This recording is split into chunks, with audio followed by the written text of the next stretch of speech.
Tequila papa.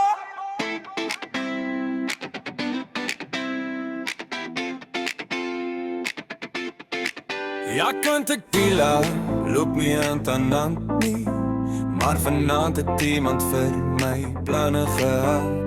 Tequila papa, roep die manne by die bar. Paar shots later en die wêreld voel bietjie snaaks. Ek het nogal ge-Uber na die plek toe. Gedink dis net 'n rustige kuier vanaand. Maar toe begin die glase klap en almal lag. Toe weet ek sommer hier kom 'n lang naam.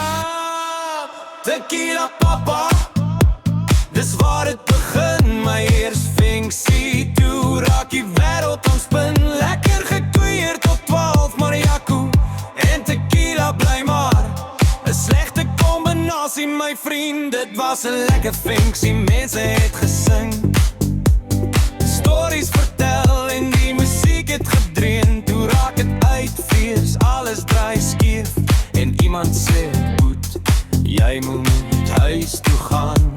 Toe roep ek weer 'n Uber in die nag.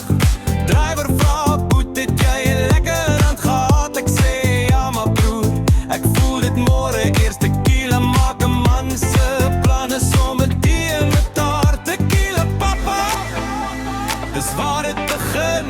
Eerste werksvinksie, toe raak die wêreld aan die spin. Lekker gekuier tot na 12, mariaku en tequila loop nie hand aan hand nie.